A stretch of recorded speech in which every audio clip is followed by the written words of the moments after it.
A dying widow collapses at the gate of the most brutal ranch in the territory, rescued by a man who believes love died with his family years ago. But when her compassion cracks open his frozen heart, a jealous heiress unleashes a scheme so vicious it nearly destroys them both.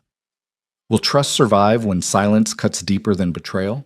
If you want to see how far love can carry two broken people across the unforgiving frontier, stay with me until the end. And don't forget to hit that like button and drop a comment with your city so I can see how far this story travels. The sun beat down on the plains like a hammer against an anvil, turning the dirt into dust and the air into something you could choke on. Alara Quinn stumbled forward, one foot dragging behind the other, her dress torn at the hem and caked with mud that had dried 3 days ago. Her lips were cracked, her vision blurred. She couldn't remember the last time she'd had water that didn't taste like rust or dirt. She'd been walking for 5 days since the wagon axle broke. 5 days since Thomas died in her arms, fever-hot and delirious, whispering apologies she didn't want to hear. 5 days since she'd buried him under a pile of rocks with nothing to mark the spot except her own memory. Now she was alone. The plains stretched endlessly in every direction, broken only by patches of sagebrush and the occasional skeleton of a tree. Somewhere ahead, she thought she saw a fence line, or maybe it was just another mirage. She'd seen plenty of those already. Her knees buckled. She caught herself against a fence post that turned out to be real solid wood still warm from the sun. Her fingers curled around it like a lifeline. "Help!" she whispered, but the word came out as nothing more than a rasp. There was no one to hear it anyway. She let go of the post and took another step. Then another. Her vision tunneled. The ground tilted sideways and she went down hard, tasting dirt and blood where she bit her tongue. The last thing she heard before the darkness took her was the sound of hooves. When Rhett Callahan saw the body lying beside his fence, his first thought was annoyance. Somebody else's problem had just become his. He reined in his horse, a black gelding named Smoke, and sat there for a moment, considering whether to just keep riding. It wouldn't be the first time someone had died on his land. The frontier didn't care about fairness or second chances, but something made him dismount. Maybe it was the way her hand was still clutching the fence post, like she'd fought to stay alive until the very last second. Maybe it was the fact that she looked young, too young to be out here alone and dying in the dirt. He crouched beside her and pressed 2 fingers against her neck. Pulse. Faint, but there. She was still breathing, shallow and ragged. "Damn it," he muttered. He should have left her. He had enough problems without adding a dying stranger to the list. But Rhett Callahan didn't let people die on his land. It was a rule he'd made after his wife Caroline had died in childbirth 5 years ago, their son following her within the hour. He'd spent weeks blaming himself for not getting the doctor fast enough, for not knowing what to do, for failing them when they needed him most. He couldn't bring them back, but he could keep death from claiming anyone else on Black Hollow Ranch, even if it was just out of spite. He scooped the woman up, surprised at how light she was, like she'd been hollowed out by hunger and grief. Her head lolled against his chest, and for a second he felt something he hadn't felt in years, a flicker of responsibility for someone other than himself. He settled her across the saddle in front of him and turned Smoke toward the ranch house. Boso. The ranch hands saw him coming from a distance. By the time he reached the main barn, 3 of them were already waiting. Cade, his foreman, a grizzled man in his 50s with a scar running from his ear to his jaw. Miguel, the youngest hand, barely 19 and still eager to prove himself. And Old Dutch, who'd been at Black Hollow longer than anyone and never said more than 5 words a day. "Who's that?" Cade asked, squinting at the woman draped across Rhett's saddle. "Dunno, found her by the east fence." Rhett dismounted and handed the reins to Miguel. "Get Doc Halford. Tell him it's urgent." "She dead?" Old Dutch asked. "Not yet." Cade stepped closer, peering at her face. "She looks half-starved. How long you think she's been out there?" "Long enough." Rhett lifted her off the saddle again and started toward the house. "Miguel, move! Now!" The boy took off running toward town, kicking up dust as he went. Inside the house, Rhett carried her up the stairs to one of the guest rooms, a space that hadn't been used in years. The air smelled like old wood and disuse. He laid her down on the bed, and for the first time he got a good look at her. She was younger than he'd thought, maybe 25 at most. Her hair was dark, tangled, and full of dust. Her dress had once been nice, the kind of thing a woman might wear for a long journey west, but now it was ruined. Her hands were blistered and raw, her fingernails broken and caked with dirt. She looked like someone who'd survived something terrible. Rhett stood there for a moment, staring down at her, trying to figure out what he was supposed to do next. He wasn't a caretaker. He wasn't gentle. He ran a ranch with an iron fist and a cold heart, and that had worked just fine for 5 years. But now there was a dying woman in his house, and he didn't know how to feel about it. He left the room and went downstairs to wait for the doctor. Borjad. Doc Halford arrived an hour later. A portly man with wire-rimmed glasses and a black bag that looked like it had seen better days. He followed Rhett upstairs without asking questions, which was one of the reasons Rhett liked him. The doctor examined her in silence, checking her pulse, her breathing, the condition of her skin. After a few minutes, he straightened up and shook his head. Dehydration, malnutrition, exhaustion. She's been through hell, Rhett. I'm surprised she made it this far. Can you help her? I can try. But she needs water, food, and rest. Lots of it. And even then, he trailed off, leaving the sentence unfinished. Even then what? Even then, she might not make it.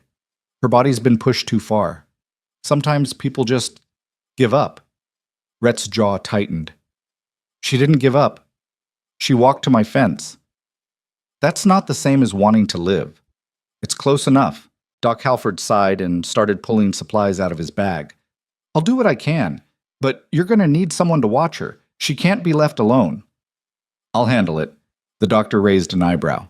You? You got a problem with that? No. Just didn't think you'd... He stopped himself. Never mind. Just keep her hydrated.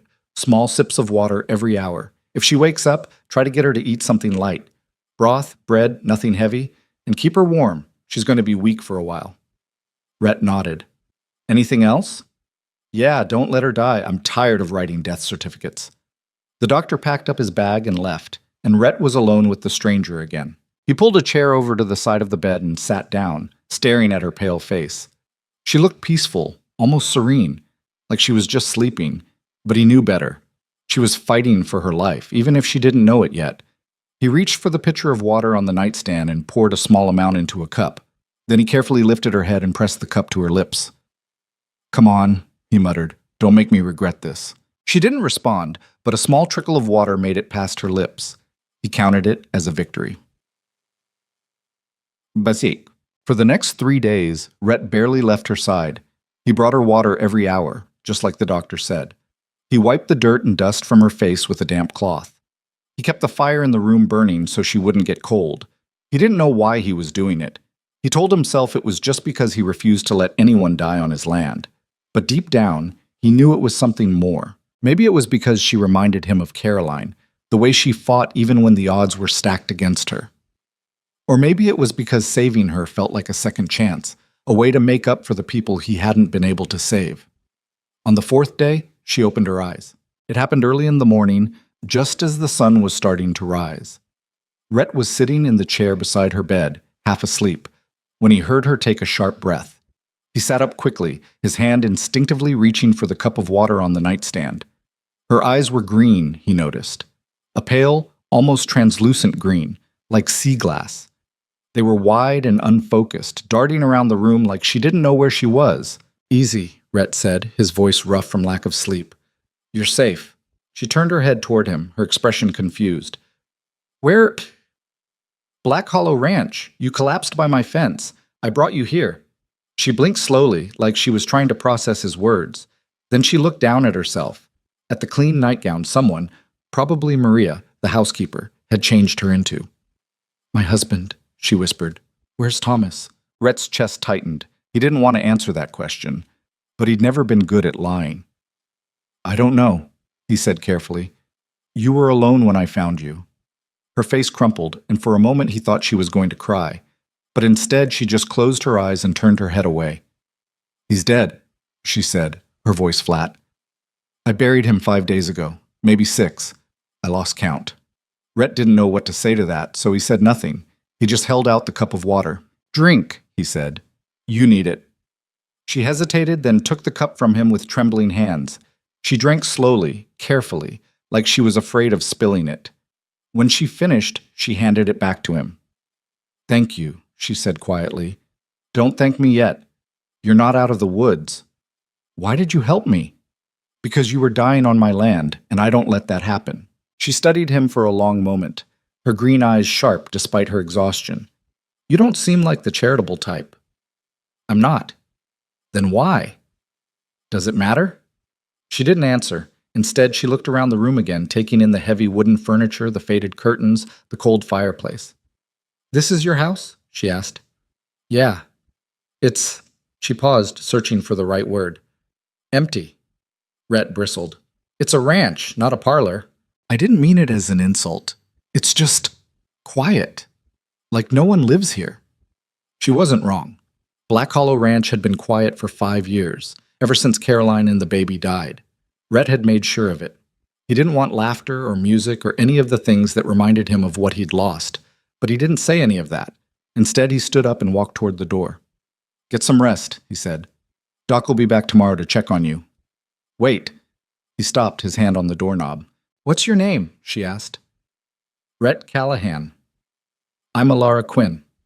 He nodded, then left the room without another word. Over the next week, Alara slowly regained her strength. She started eating solid food, broth, bread, a little bit of salted pork. She could sit up on her own, and eventually she could stand without feeling like her legs were going to give out. Maria, the housekeeper, brought her fresh clothes, simple dresses that had belonged to Caroline. Rhett didn't tell her that. He didn't want to explain. Alara didn't ask many questions, which suited him just fine. She seemed content to stay in her room, staring out the window at the endless stretch of plains beyond the ranch. Sometimes he'd catch her looking at him when he brought her meals, her green eyes curious but guarded. He didn't mind. He preferred silence. But on the 8th day, she finally left her room. Rhett was in the barn, checking on the horses, when he heard footsteps behind him. He turned and saw Alara standing in the doorway, her arms wrapped around herself like she was cold despite the warm afternoon sun. You shouldn't be out of bed, he said, more sharply than he intended. I'm fine, she said. I needed to move. Doc said, I know what the doctor said, but I can't stay in that room anymore. It feels like a cage. Rhett studied her for a moment. She looked better, less pale, less fragile, but there was still a thinness to her, a brittleness that made him think one strong gust of wind could knock her over. Fine, he said, but don't overdo it. She nodded and stepped into the barn, her eyes scanning the rows of stalls. The horses shifted and snorted, curious about the stranger, and then she saw Titan. The white stallion stood in the last stall, his head low, his breathing labored. He'd been sick for weeks, ever since a rattlesnake spooked him and he'd thrown himself against the fence. Doc Halford had done what he could, but the infection had spread, and now everyone was just waiting for him to die. Alara walked slowly toward the stall, her hand outstretched. Rhett wanted to tell her to stop, that Titan was dangerous even when he was healthy, let alone when he was dying. But something stopped him. She reached the stall and placed her hand on the horse's neck.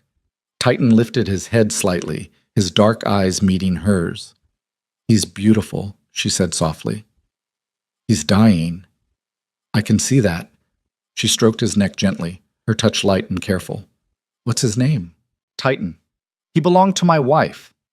Alara looked at him, her expression unreadable. Your wife? She's dead. I'm sorry.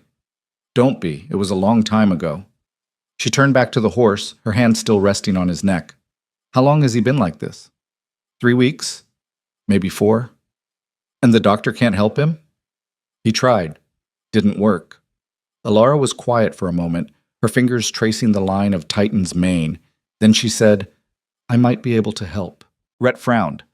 You're not a veterinarian. No, but I grew up on a farm. I've seen horses recover from worse. Like what? Like infections. Like injuries. Like giving up. She looked at him, her green eyes steady. If you'll let me try, I will. Rhett didn't know why he said yes. Maybe it was because he'd already saved her life, and it seemed only fair to let her try to save Titan's. Or maybe it was because, for the first time in years, someone was offering to help him without asking for anything in return. Fine, he said. But if he dies, it's not on me. Deal. Mom. That night, Alara moved into the barn. She brought blankets, a lantern, and a small bag of supplies she'd asked Maria to gather, herbs, clean cloths, a jar of honey. Rhett watched from the doorway as she set up a makeshift camp beside Titan's stall, her movements careful and deliberate. You don't have to stay out here, he said. Yes, I do. If I'm going to help him, I need to be close. It's going to be cold. I've been colder. He didn't argue. Instead, he left her alone and went back to the house, though he found himself glancing toward the barn more than once before he finally went to bed. Over the next few days, Alara worked tirelessly. She cleaned Titan's wounds with a mixture of honey and crushed herbs, a remedy her father had taught her years ago. She kept him warm with extra blankets. She talked to him in a low, soothing voice, the kind of voice that made even Rhett feel calmer when he overheard it. And slowly, impossibly, Titan started to improve. His breathing became steadier. His eyes grew brighter. He started eating again, just a little at first, then more. By the end of the second week, he was standing on his own, and by the third, he was moving around the stall like he'd never been sick at all. The ranch hands noticed. They started talking about the widow who'd saved Rhett's horse, the one everyone thought was going to die. They started treating her with a kind of quiet respect, nodding when she passed, offering to help her with small tasks. And Rhett noticed too. He found himself watching her more often, drawn to the way she moved through the barn like she belonged there, like she'd always been part of Black Hollow Ranch. She didn't ask for anything. She didn't complain. She just worked, quietly and steadily, with a kind of determination that reminded him of himself. One evening, he found her sitting on a bale of hay outside Titan's stall, her hands resting on her knees, her eyes closed. She looked exhausted but peaceful, like she'd finally found something worth fighting for. "You did good," he said, his voice breaking the silence. She opened her eyes and looked at him, a faint smile tugging at the corner of her mouth. "He did most of the work. Don't sell yourself short." "I'm not. I'm just being honest." Rhett sat down beside her, the bale creaking under his weight. For a long moment, neither of them spoke. Then he said, "Why'd you do it?" "Do what?" "Save him. You didn't have to." She looked down at her hands. "Because he reminded me of myself, half dead, fighting to hold on, waiting for someone to care enough to help." She glanced at him. "You did that for me. I figured I owed it to someone else."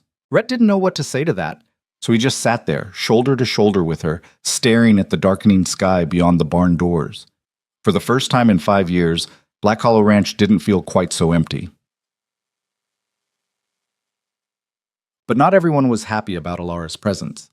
Vivian Mercer had been watching from a distance, her sharp eyes missing nothing. She'd heard about the widow who'd stumbled onto Rhett's land, about how he'd saved her, about how she'd saved his horse, and she didn't like it. Vivian had plans for Rhett Callahan. She'd been cultivating them for years, ever since her father told her that marrying into Black Hollow Ranch would secure their family's future. Rhett was rich, powerful, and land wealthy, everything her father wanted for her, and Vivian always got what she wanted. But now there was a complication. A thin, ragged complication with green eyes and a talent for making dying things live again. Vivian stood on the porch of her family's estate, her arms crossed, her jaw tight. Beside her, her father, Charles Mercer, watched the horizon with a calculating expression. "She's nothing," Vivian said. "A beggar who got lucky." "Luck doesn't matter," Charles replied. "Perception does. And right now, people are talking about her like she's some kind of miracle worker. Then we'll change the perception." "How?" Vivian smiled, cold and sharp. "Leave that to me." She turned and walked back into the house, already planning her next move. Alara Quinn had made a mistake by stepping into Vivian's world, and Vivian Mercer didn't forgive mistakes. The morning after Titan stood fully healed in his stall, Alara woke to the sound of voices outside the barn. She'd spent another night on the hay bales, her body aching from weeks of sleeping on hard surfaces, but she didn't mind. The stallion was alive. That was enough. She pushed herself up and brushed the straw from her borrowed dress, then stepped out into the early light. Rhett stood near the water trough with Cade and Miguel, all three men staring at something in the distance. When Rhett saw her, his expression shifted. Not quite a smile, but something close to it. "He's eating," Rhett said, nodding toward the stall. "On his own." Alara felt a warmth spread through her chest. "That's good." "Good?" Cade let out a rough laugh. "Lady, you brought that horse back from the dead. That's more than good." She shook her head. "I just gave him a reason to fight." Miguel grinned, showing the gap between his front teeth. "Well, whatever you did, the whole ranch is talking about it." Old Dutch even smiled. I didn't think his face could do that. Alara felt her cheeks flush. She wasn't used to attention, especially not the positive kind. Back in her old life, before Thomas died, she'd been invisible, A farmhand's daughter who married a man with big dreams and empty pockets. No one had ever looked at her the way these men were looking at her now, like she mattered. "I should check on him," she said, turning back toward the barn. Rhett caught her arm gently. "Wait." She stopped, looking up at him. His face was hard to read, all sharp angles and guarded eyes. But there was something different about him this morning, something softer. "You can't keep sleeping in the barn," he said. "I'm fine." "You're not. You look like you haven't slept in a week." "I've slept on hay." She pulled her arm free, bristling. "I've slept on worse." "That doesn't mean you should." He glanced at Cade, then back at her. "Maria's preparing a room for you. A real one. In the house." Elara hesitated. The offer felt too generous, too permanent. She'd been at Black Hollow Ranch for nearly a month now, living on borrowed time and borrowed charity. She didn't belong here. She was just passing through, a ghost of a woman who'd stumbled onto his land by accident. "I can't." "You can," Rhett said, his voice firm. "And you will. You saved Titan. That means something." "It means I did what anyone would have done." "No. It means you did what I couldn't." He looked away, his jaw tight. "So take the room. Stay as long as you need." Before she could argue, he walked off toward the main house, Cade and Miguel trailing behind him. Elara stood there alone, the morning sun warm on her face, feeling like the ground had shifted beneath her feet. She wasn't just surviving anymore. She was staying, and that terrified her. The room Maria prepared for her was on the second floor, across the hall from Rhett's. It was small but clean, with a bed that didn't smell like hay and a window that looked out over the ranch. Elara stood in the doorway for a long moment, afraid to step inside, afraid that if she did, she'd start to believe this could be real. "You don't like it?" Maria asked from behind her. The housekeeper was a short, round woman in her 60s with silver hair and a no-nonsense attitude that reminded Elara of her own mother.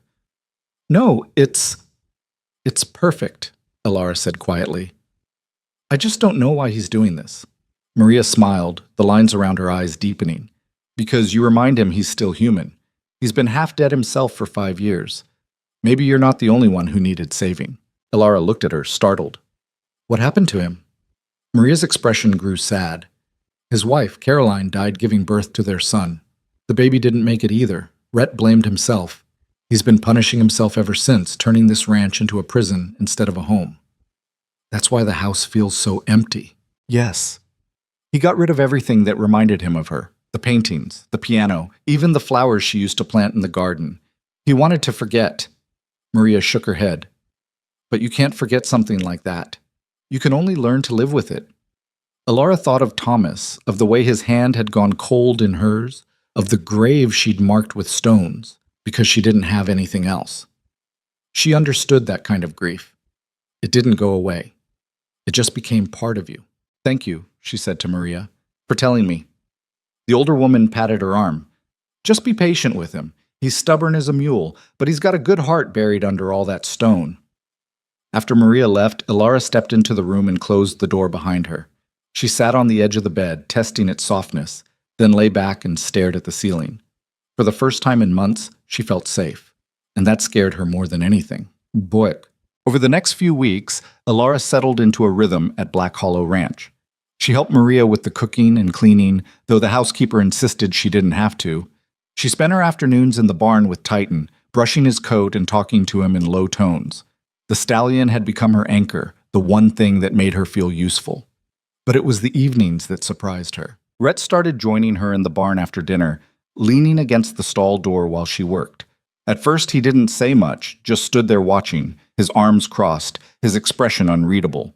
But gradually, he began to talk. He told her about the ranch, about how his father had built it from nothing, and how Rhett had expanded it into the largest cattle operation in the territory. He told her about the droughts and the floods, the rustlers and the wolves, the endless fight to keep the land alive. And sometimes, when the light was fading and the barn was quiet, he told her about Caroline. "She loved horses," he said one evening, his voice rough. "She used to ride Titan every morning, just after sunrise. Said it was the only time she felt free." Elara kept brushing Titan's mane, giving Rhett space to speak. "She sounds like she was brave." "She was. Braver than me." He looked down at his hands. "When she went into labor, I didn't know what to do. I sent Miguel for the doctor, but he didn't make it in time. I tried to help her, but He stopped, his throat working. I failed her. You didn't fail her, Alara said quietly. You loved her. That's not the same thing. Isn't it? She turned to face him. No, failure is giving up. You didn't give up, you just lost. And that's not your fault. Rhett looked at her for a long moment, something raw and unguarded in his eyes.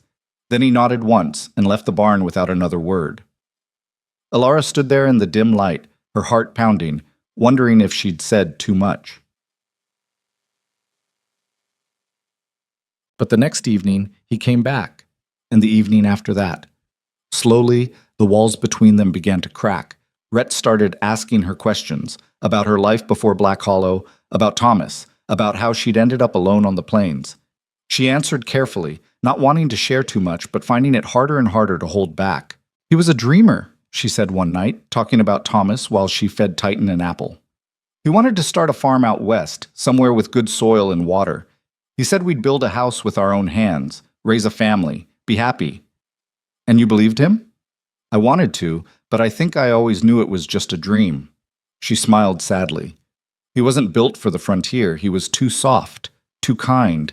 The journey broke him before we even made it halfway. That's not your fault either. She looked at Rhett, surprised. How do you know? Because you're still here. And if you'd given up, you'd be buried next to him. The words hit her harder than she expected. She turned away, blinking back tears she didn't want him to see. I'm sorry, Rhett said, his voice quieter. I shouldn't have... No. She wiped her eyes with the back of her hand. You're right. I didn't give up. I just don't know why. Maybe because you're stronger than you think. She didn't know how to respond to that, so she didn't. She just kept feeding Titan, the silence between them heavy but not uncomfortable. When she finally left the barn that night, Rhett walked her back to the house. They didn't talk, but she felt his presence beside her like a shield, steady and solid. And when they reached the stairs, he paused. Good night, Alara. Good night, Rhett. She climbed the stairs alone, but when she reached her room and looked out the window, she saw him still standing there, staring up at the house like he was trying to figure something out. Itik. The change didn't go unnoticed. The ranch hands started talking, their whispers spreading like wildfire. They saw the way Rhett looked at Alara now, the way he softened when she was near. They saw her smile more often, heard her laugh when Miguel told one of his terrible jokes. Black Hollow Ranch, which had been cold and silent for so long, was starting to feel alive again. But not everyone was pleased. Vivian Mercer rode onto the ranch on a bright Saturday morning, her black mare gleaming in the sun, her riding dress tailored and expensive. She dismounted near the main house and handed the reins to Miguel without looking at him. Tell Rhett I'm here, she said, her voice clipped. Miguel glanced toward the barn, where Rhett was helping Cade repair a broken fence rail. He's working right now, Miss Mercer. Maybe you could... I said tell him. The boy hesitated, then jogged toward the barn. Vivian watched him go, her lips pressed into a thin line. She'd been patient for weeks, waiting for Rhett to come to his senses and send the widow away. But instead, he'd given her a room, let her stay, let her worm her way into his life. It was unacceptable. When Rhett finally appeared, wiping his hands on a rag, Vivian forced a smile. Rhett, it's been too long. Has it? He didn't return the smile. What do you want, Vivian? I wanted to see how you were doing. I heard about Titan. It's wonderful that he's recovered. It is. And I heard you have a guest, a widow, I believe? Rhett's expression hardened. Alara. Her name is Alara. Of course, I didn't mean to be rude. Vivian stepped closer, her voice dropping. I just worry about you, Rhett. You've been alone for so long. I'd hate to see someone take advantage of your kindness. No one's taking advantage of me. Are you sure? Because from what I've heard, this woman appeared out of nowhere, half dead and desperate. And now she's living in your house, wearing your wife's clothes. That's enough. The sharpness in his voice made Vivian stop. She studied his face, looking for cracks, but found none. He wasn't going to budge. Not yet. I'm only trying to help, she said softly. You know my father and I care about you, about this ranch.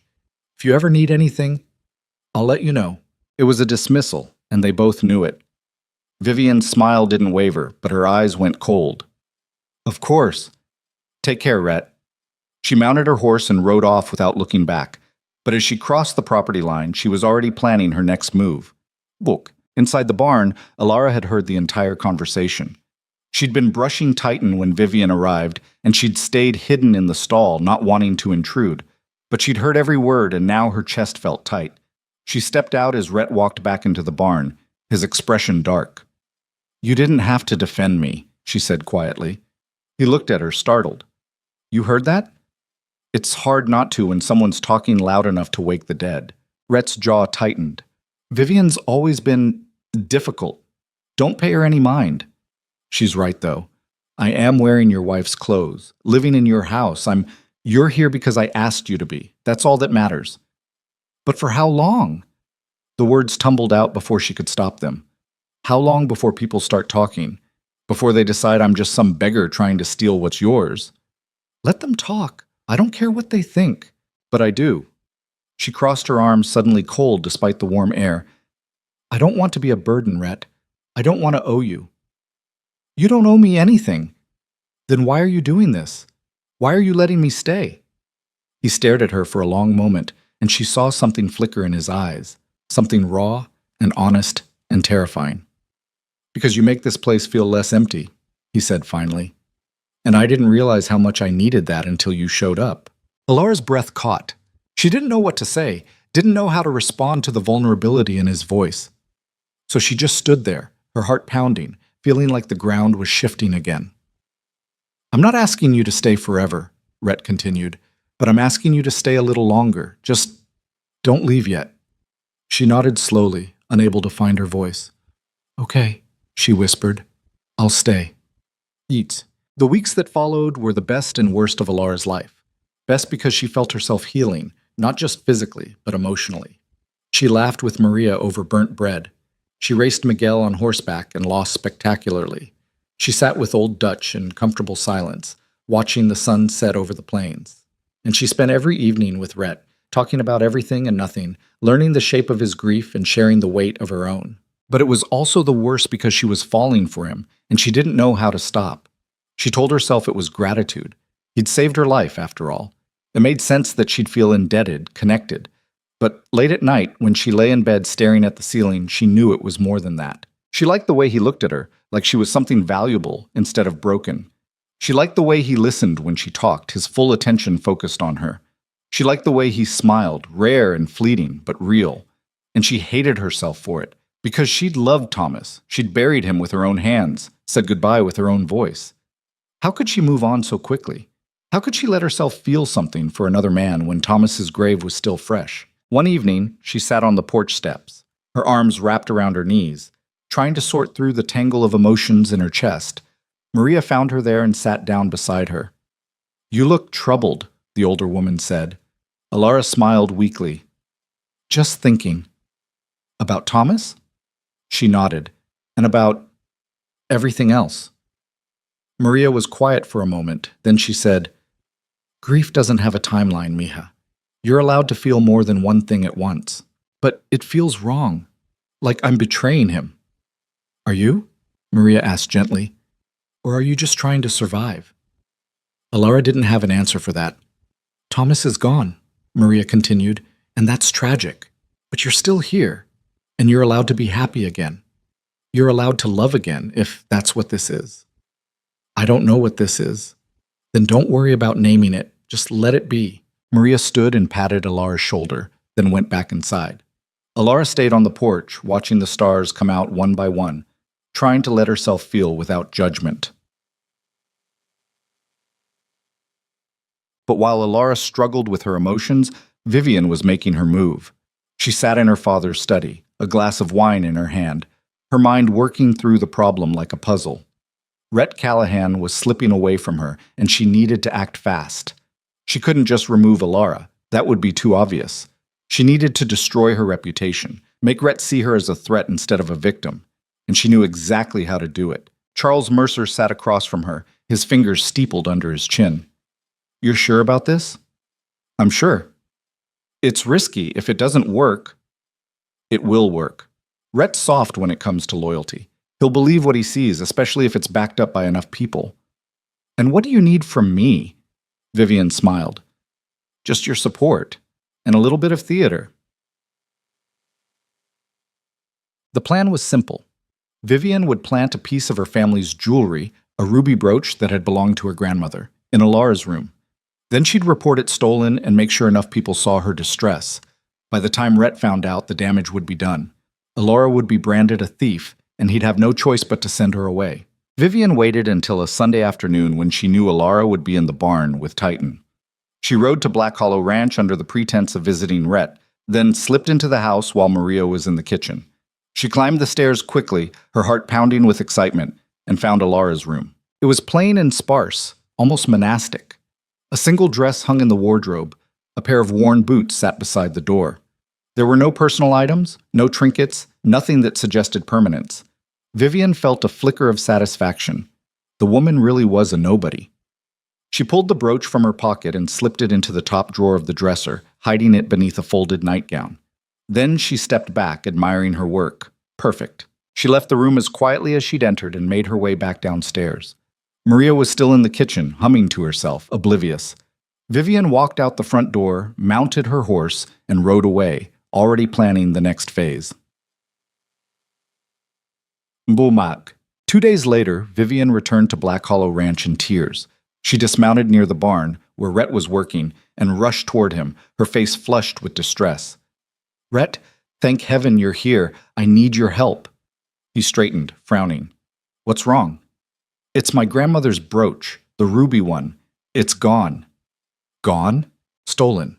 I had it at the gala last week, and now it's missing. I've looked everywhere." She pressed a hand to her chest, her voice breaking. "It's been in my family for generations. I don't know what to do." Rhett's expression darkened. "You think someone at the gala took it?" "I don't know. Maybe. Or—" She hesitated, biting her lip. "Or maybe it happened later. I visited several places last week, including here." Rhett went still. "You think someone at my ranch stole it?" "I'm not accusing anyone, but I need to be thorough. If it's here, I have to find it." She looked up at him, her eyes wide and pleading. "Will you help me?" He hesitated, clearly uncomfortable, but nodded. "Fine. We'll search the house." Vivian smiled inwardly. The trap was set.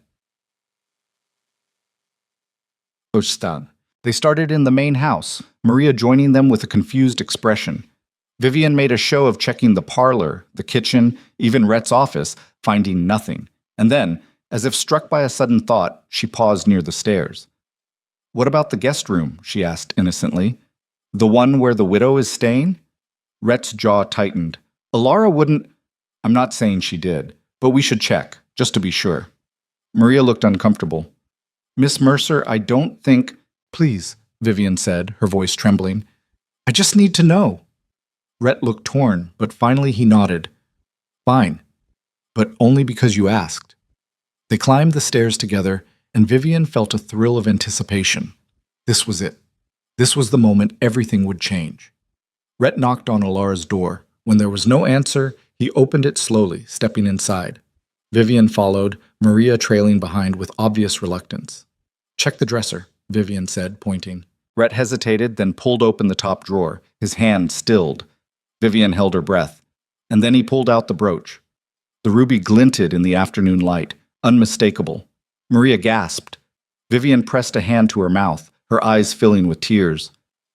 I can't believe it," she whispered. "I didn't want to be right." Rhett stared at the brooch, his expression unreadable. Then he looked at Vivian. "You're sure this is yours?" "Yes. My grandmother gave it to me before she died. There's an inscription on the back. Her initials." He turned the brooch over. Sure enough, there were the initials. E.M. Rhett's hand closed around the brooch, his knuckles white. "Where's Alara?" he asked, his voice flat. "She's in the barn," Maria said quietly, her face pale. Rhett turned and walked out of the room without another word. Vivian followed, her heart racing with victory. Everything was going exactly as planned. Alara was brushing Titan when she heard footsteps behind her. She turned and saw Rhett standing in the doorway, his face like thunder. Vivian stood just behind him, her expression carefully neutral, and Maria hovered near the entrance, looking stricken. "Rhett?" Alara said, confused. What's wrong? He held up the brooch. Where did you get this? She stared at it, bewildered. I've never seen that before. It was in your room, in your dresser. That's impossible. I didn't. Don't lie to me. The coldness in his voice cut through her like a blade. She took a step back, her heart pounding. I'm not lying. I don't know how that got there. Vivian stepped forward, her voice trembling. Alara, I don't want to believe it either, but the brooch was right there, in your things. I didn't take it. Alara's voice rose, panic flooding her chest.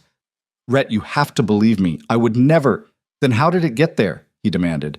Did it just walk into your room? I don't know. She looked at Maria, desperate. Maria, tell him. Tell him I wouldn't do this. Maria's eyes were full of sympathy, but she shook her head. I want to believe you, mija, but I can't explain it either. Alara felt the ground drop out from under her. They didn't believe her. None of them did. Rhett, please, she whispered. You know me. You know I'm not a thief. Do I?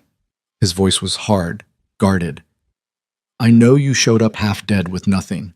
I know you've been wearing borrowed clothes and eating my food. Maybe you figured you deserved more.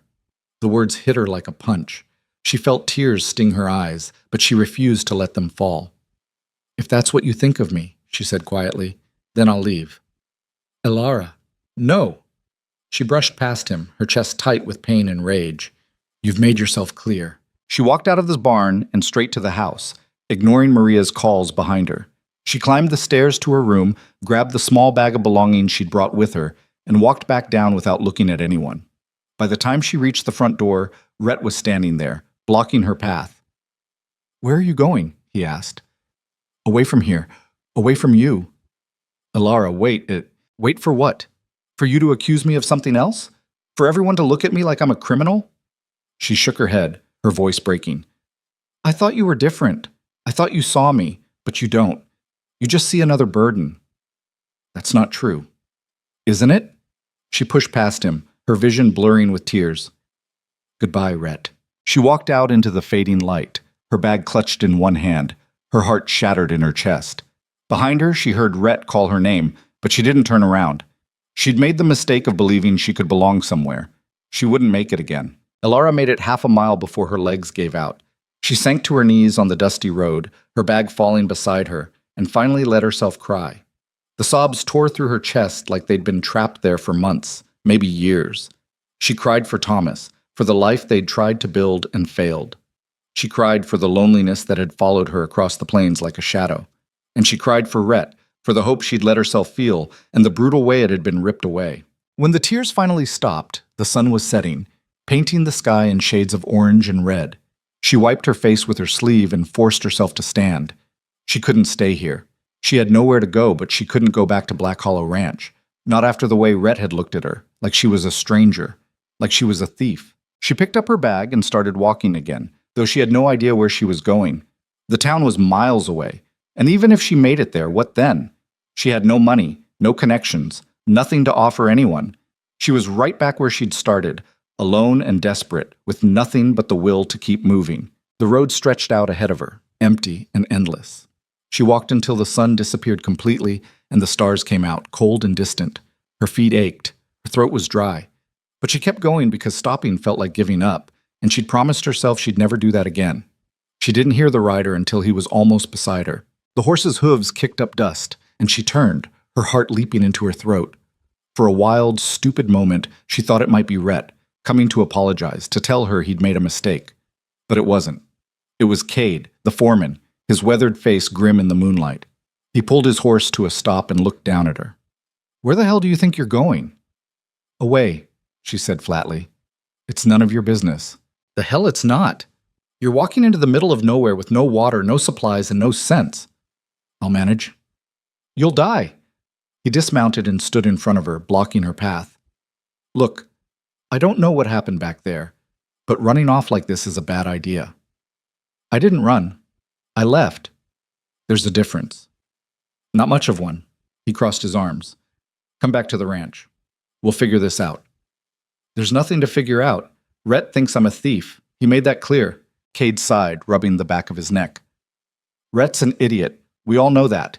But he's also been through hell, and he doesn't know how to trust people anymore. Give him time. I don't have time. and I'm not going to stand around waiting for him to decide I'm worth believing. So you'd rather die out here? I'd rather die on my own terms than live somewhere I'm not wanted. Cade studied her for a long moment, then shook his head. You're as stubborn as he is. Fine. If you won't come back, at least let me take you to town. You can stay at the boarding house until you figure out your next move. Alara hesitated. The offer was practical, sensible, but accepting it felt like admitting defeat. Why do you care? She asked. Because you saved Titan, and because I've seen the way Rhett looks at you when he thinks no one's watching. He cares about you, even if he's too damn proud to admit it. He has a funny way of showing it. Yeah, well, like I said, idiot. Cade gestured to his horse. Come on. It's a long walk to town, and I'm not letting you do it alone. She wanted to argue, but she was too tired, too defeated. So she let Cade help her onto the horse, and they rode through the darkness in silence. All boys worthy, one night. The boarding house in town was a narrow two-story building with peeling paint and a crooked sign. The landlady, a sharp-eyed woman named Mrs. Hartley, looked Alara up and down with obvious skepticism. How long are you planning to stay? She asked. I don't know, Alara said. A few days, maybe a week? Payments up front, $2 a night, meals included. Alara's stomach sank. She didn't have $2. She didn't have anything. Cade stepped forward and dropped a handful of coins on the counter. I'll cover her for the week. Mrs. Hartley raised an eyebrow but pocketed the money without comment. Rooms upstairs. Second door on the left. Breakfast is at 7. Don't be late. Alara looked at Cade, guilt twisting in her chest. You didn't have to do that. Yeah, I did. Now get some rest. You look like you're about to collapse. She wanted to thank him properly, to tell him how much it meant that someone believed her, but the words stuck in her throat. So she just nodded and climbed the narrow stairs to her room. It was small and plain, with a single bed, a cracked mirror, and a window that overlooked the street. She dropped her bag on the floor and sat on the edge of the bed, staring at the wall. She'd left Black Hollow Ranch. She'd walked away from the first place that had felt like home in months. And now she was alone again, starting over for the 100th time. She didn't know how much more starting over she had left in her. But back at the ranch, Rhett stood in the barn with the ruby brooch still clutched in his hand. Vivian had left an hour ago, her voice full of concern and gratitude as she thanked him for finding her family heirloom. Maria had retreated to the kitchen, her disappointment palpable, and Cade had ridden off without a word, his expression dark. Rhett stared at Titan, who stood peacefully in his stall, oblivious to the wreckage around him. The stallion's coat gleamed in the lamplight, healthy and strong, a living reminder of everything Alara had done.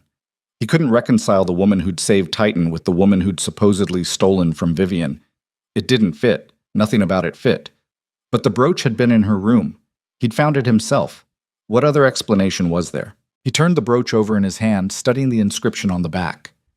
E.M. Elizabeth Mercer, Vivian's grandmother. He remembered seeing the old woman wear it once, years ago, at some party or another. It was valuable, both sentimentally and monetarily. Why would Alara risk everything for it? Unless she hadn't. The thought crept into his mind like a shadow, unwelcome and persistent. What if she was telling the truth? What if someone had planted it there? But who? And why? He thought of Vivian's expression when she'd found the brooch, the way her eyes had filled with tears, the tremor in her voice. She'd seemed genuinely distressed. But then again, Vivian had always been good at getting what she wanted, and what she wanted was him. He'd known that for years. She'd made it clear in a dozen small ways, the visits, the invitations, the careful suggestions about their families joining forces. He'd always deflected, never interested in being part of some calculated alliance. But what if she'd decided to take matters into her own hands? The more he thought about it, the more the pieces started to fall into place. Vivian's sudden visit, her insistence on searching the house, the convenient location of the brooch. It had been too easy. He swore under his breath and threw the brooch into the dirt. Titan snorted, startled, and Rhett ran a hand through his hair, feeling like the world's biggest fool. He'd let his fear win. He'd let his distrust of happiness, of connection, of anything good poison what he had with Alara. And now she was gone. He turned and walked out of the barn, his boots pounding against the packed earth. He had to find her. He had to fix this. But when he reached the house, Cade was waiting on the porch, his arms crossed. She's gone, the foreman said before Rhett could speak. Where? Town. Boarding house. And before you go charging after her, you need to hear something. Rhett stopped, his jaw tight. What? I've been thinking about that brooch. About how convenient it was that Vivian found it exactly where she said it would be. Cade leaned against the railing. I don't trust that woman. Never have. And I sure as hell don't trust that Alara would steal from her. You think Vivian planted it? I think it's possible. And I think you need to find out before you lose the best thing that's happened to this ranch in 5 years. Rhett stared at him, then nodded slowly. You're right. Damn right I'm right. Now figure out how to prove it. Well, the next morning, Alara woke to the sound of voices in the street below. She lay in bed for a moment, staring at the ceiling, trying to summon the energy to face another day. But the exhaustion that had settled into her bones felt permanent, like she'd never be rested again. She forced herself to get up and wash her face in the basin by the window. Her reflection in the cracked mirror looked hollow, her eyes shadowed, her skin pale. She looked like a ghost. Downstairs, Mrs. Hartley had set out a simple breakfast, bread, butter, and weak coffee. Alara ate mechanically, tasting nothing. The other boarders ignored her, too wrapped up in their own lives to care about the strange woman in the corner. After breakfast, she went for a walk, needing to move, needing to think. The town was small, just a main street lined with shops and saloons, a church at one end and a livery at the other. People passed her on the street, some nodding politely, others staring with open curiosity. She kept her head down, not wanting to meet anyone's eyes. She ended up at the edge of town, where the buildings gave way to open land. She sat on a low stone wall and stared out at the plains, feeling the weight of everything pressing down on her. What was she supposed to do now? She had no money, no prospects, no plan. She could try to find work, but who would hire a woman with no references and a reputation as a thief? Word traveled fast in small towns, and she had no doubt Vivian's story would spread. She was trapped. Again. You look like you could use a drink. She turned and saw a man standing a few feet away, tall and thin with graying hair and kind eyes. He wore a dusty suit and carried a leather satchel, the kind doctors used. I don't drink, she said. Neither do I, usually, but sometimes the day calls for it. He smiled. I'm Dr. Warren. I heard you were new in town. Word travels fast. It does, especially when it involves Rhett Callahan. He sat down on the wall beside her, uninvited but not unwelcome. I heard what happened. For what it's worth, I don't believe you stole that brooch. Alara looked at him, surprised. You don't even know me. No, but I know Vivian Mercer, and I know her father. They're not good people. He set his satchel down and folded his hands in his lap. Charles Mercer has been trying to get control of Black Hollow Ranch for years. He wants the water rights, the land, the influence. And Vivian wants Rhett. They'll do whatever it takes to get what they want. So you think she framed me? I think it's possible, more than possible. He looked at her seriously. Have you thought about fighting back? With what? I have no proof. No witnesses, nothing. You have the truth. That's not nothing. Alara laughed bitterly. The truth doesn't matter if no one believes it. Then make them believe it. How? Dr. Warren considered for a moment, then said, The Mercers aren't as untouchable as they think. They've made enemies. People who'd be happy to see them taken down a peg. If you're willing to dig, you might find something useful. Like what? Like proof that they're not as honest as they pretend to be. Charles Mercer's been involved in some shady land deals over the years. And Vivian, well, let's just say this isn't the first time she's lied to get what she wants. Alara felt a flicker of something in her chest. Not hope, exactly, but something close to it. Why are you telling me this? She asked. Because I'm tired of watching them hurt people, and because you don't deserve what they did to you. He stood and picked up his satchel. If you decide to fight, let me know. I'll help however I can. He walked away before she could respond, leaving her alone on the wall with her thoughts spinning. She'd been so focused on running, on escaping, that she hadn't considered fighting back. But maybe Dr. Warren was right. Maybe the truth was worth fighting for, even if the odds were against her. She stood and walked back toward the boarding house, her mind already working through possibilities. Walk. Meanwhile, Rhett was conducting his own investigation. He'd spent the morning questioning the ranch hands, trying to piece together who'd been where on the day Vivian claimed her brooch went missing. Miguel remembered seeing Vivian ride onto the property, but couldn't say for sure if she'd gone into the house. Old Dutch had been repairing a fence on the far side of the ranch and hadn't seen anything. Cade confirmed that Alara had been in the barn with Titan all afternoon. Maria was the one who finally gave him something useful. I was in the kitchen most of that day, she said, her hands busy kneading dough, but I did step out for a few minutes to hang laundry. When I came back in, I thought I heard footsteps upstairs. Footsteps?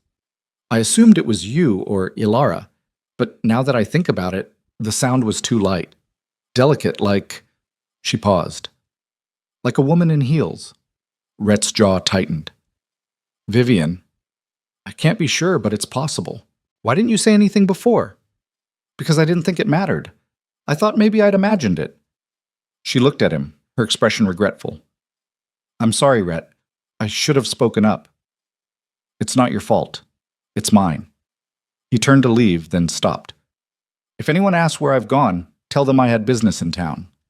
What kind of business? The kind that's going to prove Ilara innocent. He rode hard toward town, the afternoon sun beating down on his back. He had no concrete plan, just a burning need to make things right. He'd failed Ilara once. He wouldn't do it again. When he reached the boarding house, Mrs. Hartley told him Ilara had gone out. He found her sitting on the stone wall at the edge of town, staring out at the plains like she was looking for something she'd lost. He dismounted and walked toward her slowly, unsure of what to say. She heard his footsteps and turned, her expression going hard the moment she saw him. What do you want? She asked, her voice cold. To talk. We have nothing to talk about. Ilara, no. She stood, her hands clenched into fists. You made your choice. You chose to believe her over me. You chose to think the worst of me instead of giving me the benefit of the doubt. And now you want to talk? I was wrong. The words hung in the air between them. She stared at him, her green eyes searching his face for signs of insincerity. That's it? She said finally. You were wrong? Yes. And you expect that to fix everything? No, but it's a start. She laughed, sharp and bitter. You don't get it, do you? It's not about the brooch. It's about trust. You didn't trust me. After everything we've been through, after everything I've done, you still chose to see me as a stranger, as a threat. I know. Then why should I forgive you? Rhett didn't have a good answer for that. He just stood there, feeling the weight of his failure pressing down on him. Because I need you to, he said finally, his voice rough. Because I can't do this without you. Do what? Live. Figure out how to be human again. Stop punishing myself for things I can't change. He took a step closer. You brought something back to my life that I thought was gone forever, and I was too scared to admit it. Too scared that if I let myself care about you, I'd lose you the way I lost Caroline. Ilara's expression softened slightly, but she didn't speak. I'm not asking you to come back to the ranch, Rhett continued. Not yet. I'm just asking you to let me prove that I was wrong. Let me prove that you can trust me. How? By finding out who really put that brooch in your room, by making sure everyone knows you didn't steal it. She studied him for a long moment, then said, I already know who did it. Rhett blinked. What? Vivian. She framed me, and I'm going to prove it. How? I don't know yet, but I'm not running anymore. I'm done letting people push me around. She looked at him, her expression fierce. And I don't need your help. Maybe not, but you've got it anyway. She wanted to argue, but something in his eyes stopped her. He wasn't here out of guilt or obligation. He was here because he wanted to be, because he cared. And despite everything, that still mattered. Fine, she said. But if you betray me again, we're done. For good. I won't. You better not. Malsum. Over the next 2 days, Ilara and Rhett worked together to uncover the truth. Dr. Warren proved to be a valuable ally, introducing them to a clerk at the land office who'd had run-ins with Charles Mercer. The clerk, a nervous man named Timothy, told them about several questionable land deals the Mercers had been involved in, including one that involved forging a deed. They've been buying up properties around Black Hollow for years, Timothy said, his voice low. They want control of the water sources. If they get them, they can force other ranchers out of business. And Rhett's ranch sits on the biggest creek in the territory, Ilara said. Exactly. If they can't buy it, they'll find another way to take it. Like discrediting anyone who stands in their way, Rhett said grimly. Timothy nodded. I wouldn't put it past them. But proof of the land deals wasn't proof that Vivian had framed Ilara. They needed something more concrete, something that directly tied her to the brooch. The answer came from an unexpected source. Maria showed up at the boarding house on the third day, her face flushed with urgency. I found something, she said, pulling Alara aside. One of the stable boys was cleaning out the guest stalls and found this. She held out a small scrap of fabric, deep burgundy with a delicate pattern of gold thread. Alara recognized it immediately.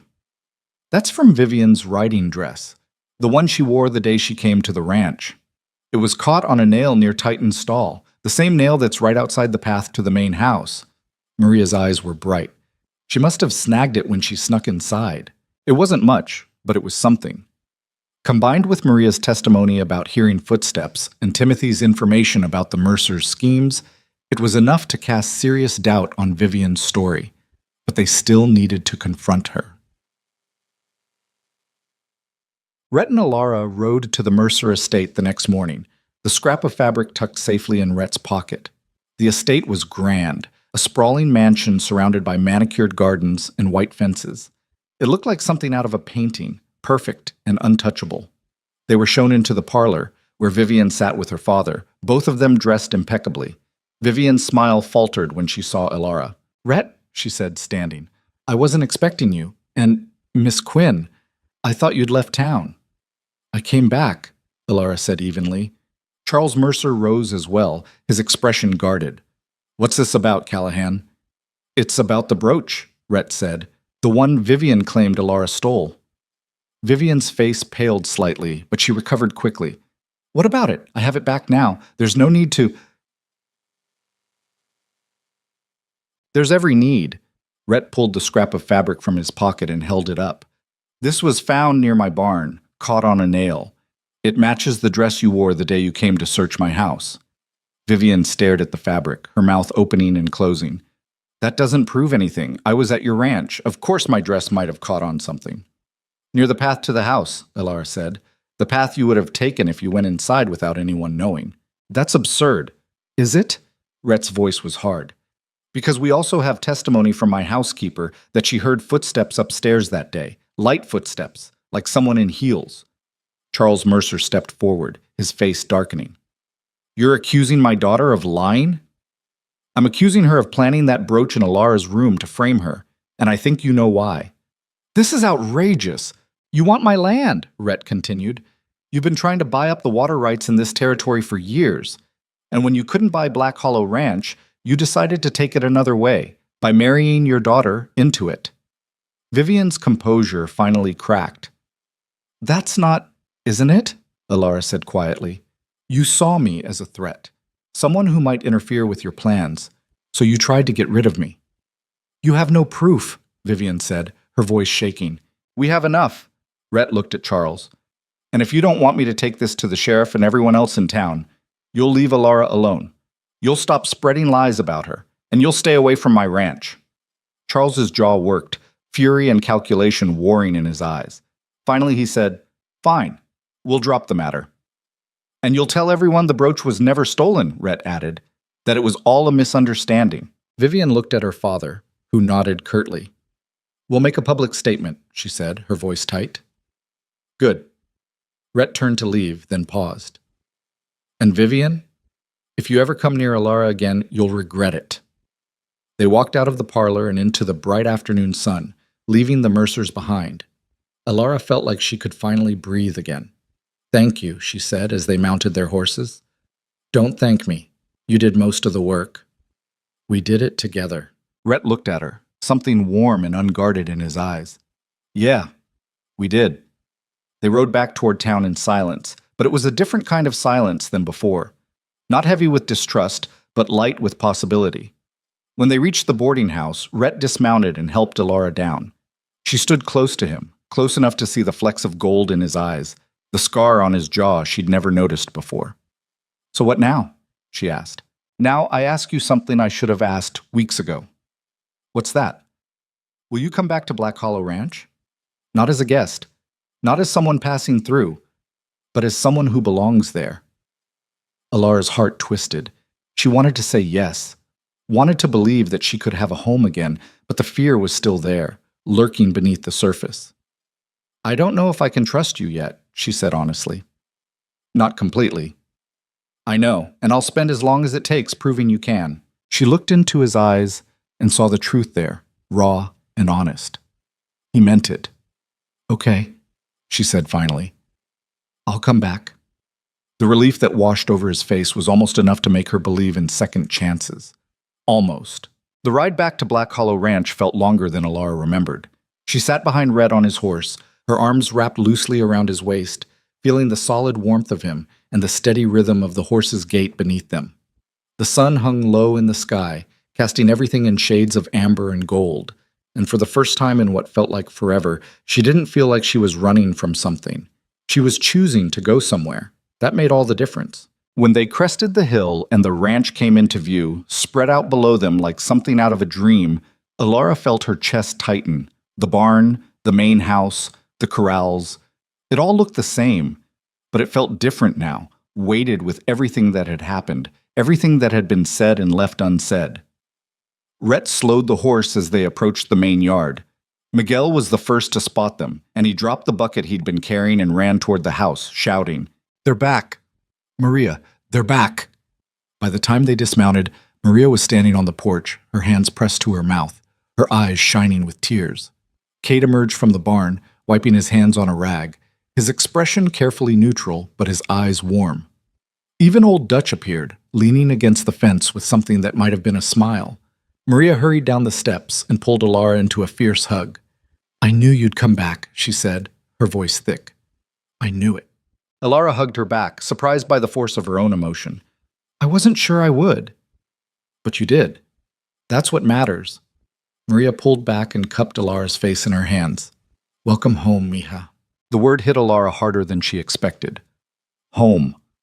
She'd been so careful not to think of Black Hollow Ranch that way, afraid of what it would mean if she let herself believe it. But now, standing here with Maria's hands warm on her cheeks and the smell of dust and hay in the air, it was impossible to deny. This was home. For better or worse. Miguel bounced on his heels, grinning. "Told you the boss would figure it out. He's stubborn, but he's not stupid."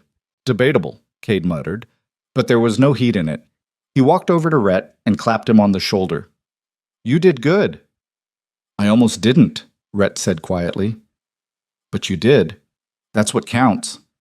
Rhett nodded, then looked at Alara. Their eyes met across the yard, and something passed between them, an understanding, fragile and new, but real.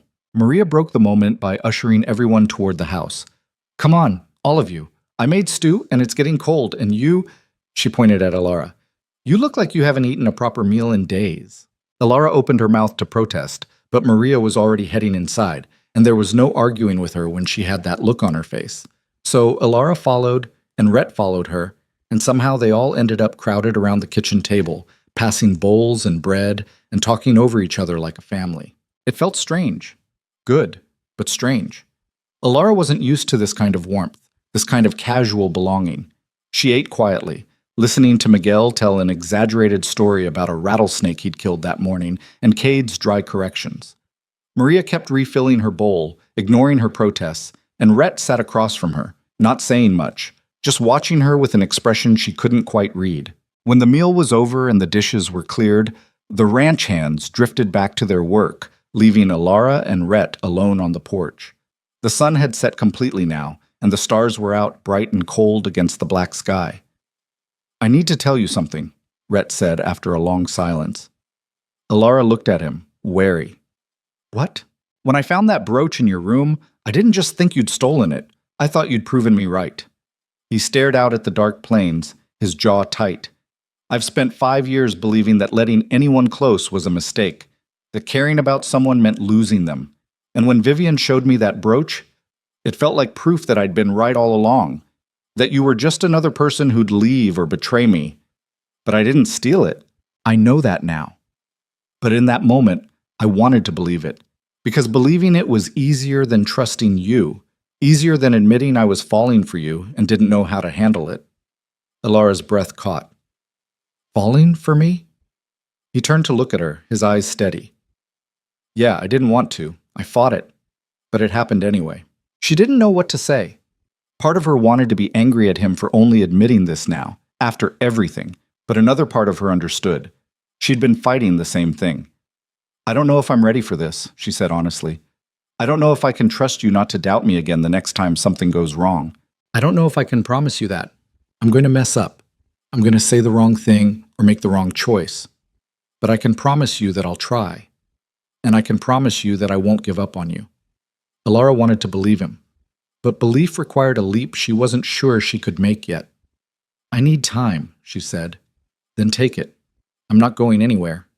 She nodded, and they stood there in the cool night air, the distance between them both smaller and larger than it had ever been. Bam. The next morning, Alara woke early and went to the barn to check on Titan. The stallion greeted her with a soft whinny, pressing his nose into her hand. She stroked his neck, taking comfort in the simple, uncomplicated affection. You make it look easy, she murmured, trusting people. Moving on. Titan just blinked at her, unimpressed. She was still standing there when Rhett appeared in the doorway, 2 cups of coffee in his hands. He held one out to her without a word, and she took it, grateful for the warmth. I thought we could ride out to the creek today, he said. There's something I want to show you. She hesitated, then nodded. Okay. They saddled 2 horses, Titan for her, Smoke for Rhett, and rode out across the ranch in silence. The morning was cool and clear, the kind of day that made the plains look almost beautiful. They followed the creek east, the water glinting in the sunlight, until Rhett pulled his horse to a stop near a cluster of cottonwood trees. This is it, he said, dismounting. Alara looked around, confused. This is what? The land I wanted to show you. He walked to the edge of the creek and crouched down, running his hand through the water. This section borders my property, but it's technically unclaimed. I've been thinking about filing a claim on it, expanding the ranch. Why are you telling me this? He stood and turned to face her. Because I want your opinion. You've got a good eye for land, for what works and what doesn't. And because... He paused, choosing his words carefully. Because if you're going to stay here, I want you to have a say in how this place runs. Alara stared at him. You're asking me to help you run the ranch? Not asking, offering, if you want it. Why would you do that? Because you've already proven you care about this place. You saved Titan. You stood up to Vivian. You didn't run when things got hard. Not really. You came back. He met her eyes. I trust your judgment, and I want you to feel like this is yours too, not just mine. Alara felt something shift in her chest, a wall she'd been holding up starting to crack. I don't know the first thing about running a ranch. Neither did I when I started. You'll learn. She walked to the edge of the creek and knelt down, dipping her fingers in the cool water. The land here was good, fertile soil, plenty of water, sheltered by the trees. It would be a good place to build something. What would you do with it, she asked, if you claimed it? I'd start a horse breeding program. Focus on sturdy, reliable animals like Titan, the kind that can handle the frontier. He crouched beside her. But that's my idea. What's yours? She thought for a moment, letting herself imagine it. I'd build a small cabin here, something simple, for when you need to get away from the main house. And I'd plant a garden near the creek, vegetables, herbs, things that could help the ranch be more self-sufficient. Rhett smiled, a real smile that reached his eyes. That's a good idea. You think so? I know so. They stayed there by the creek for a long time, talking about possibilities, about what the ranch could become. And slowly, carefully, Alara let herself believe that maybe she could have a future here. Maybe she could stop running and start building. Michumag. But back at the Mercer estate, Vivian was not done. The humiliation of being exposed, even privately, burned in her chest like a brand. She'd made the public statement her father demanded, carefully worded to suggest the brooch had been misplaced rather than stolen. But it wasn't enough. It would never be enough. She sat in her father's study, her hands clenched in her lap, while Charles paced back and forth. We need to salvage this, he said, his voice hard. Rhett Callahan is slipping away, and with him, any chance of controlling that water source. He's not going to marry me, Vivian said flatly. He's made that clear. Then we'll have to take the land another way. How? Charles stopped pacing and looked at her, his eyes cold and calculating. By forcing his hand, we'll cut off his water access, make it impossible for him to keep his cattle alive. When he's desperate enough, he'll sell. He'll fight you. Let him.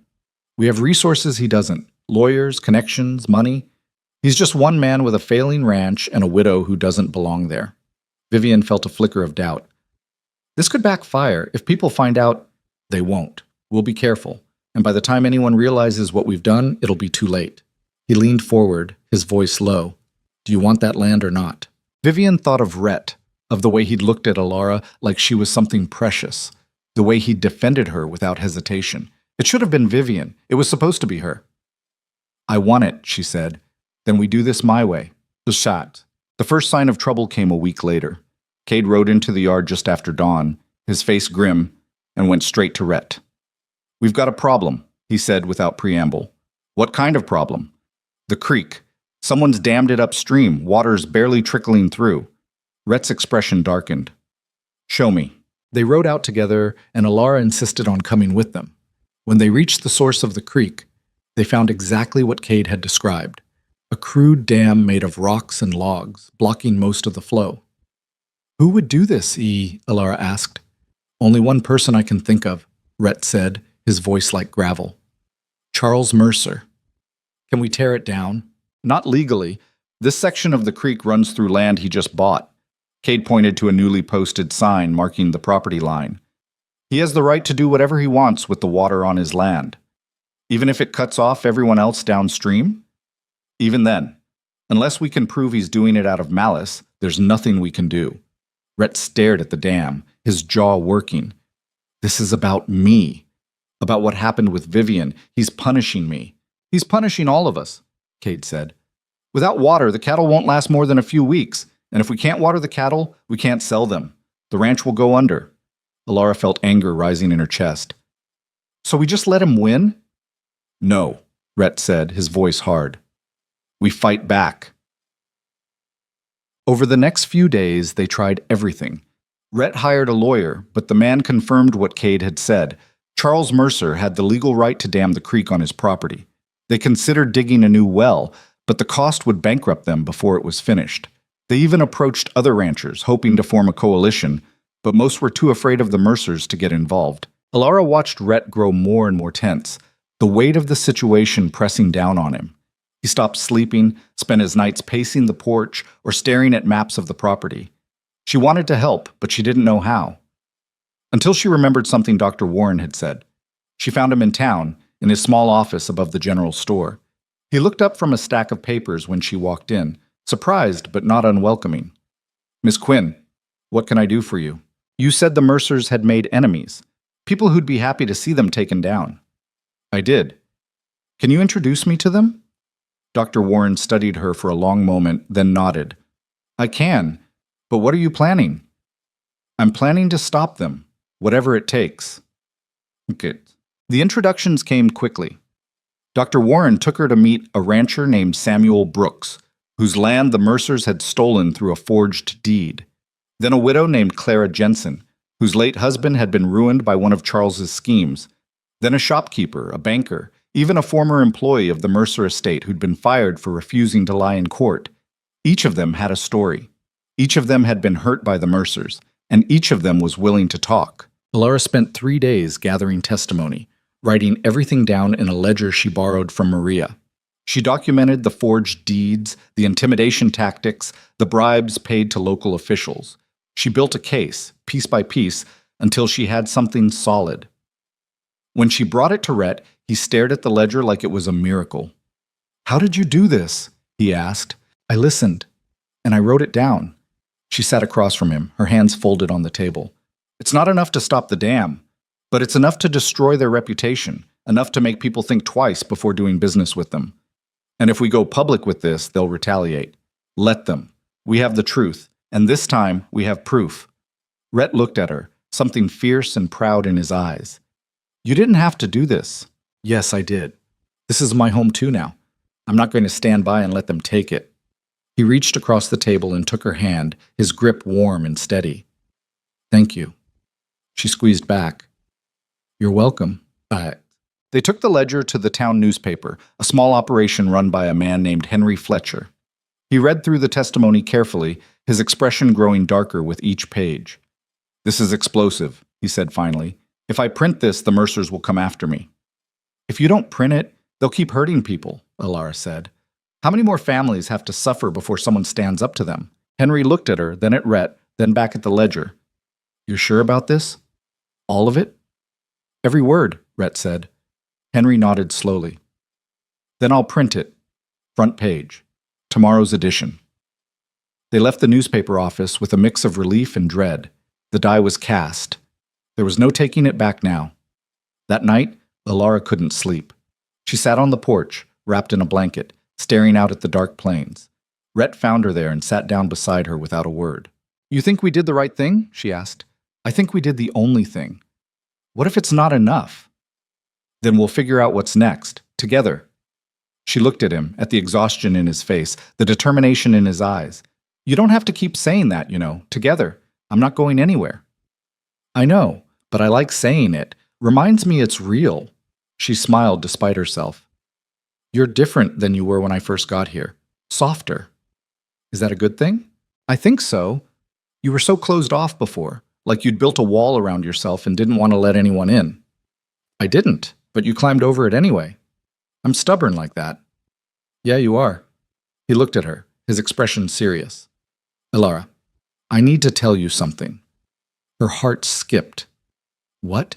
"I know you said you needed time, and I'm giving you that, but I need you to know that I'm all in. Whatever happens with the Mercers, whatever happens with the ranch, I want you here. Not as a guest, not as someone helping out, as my partner in everything."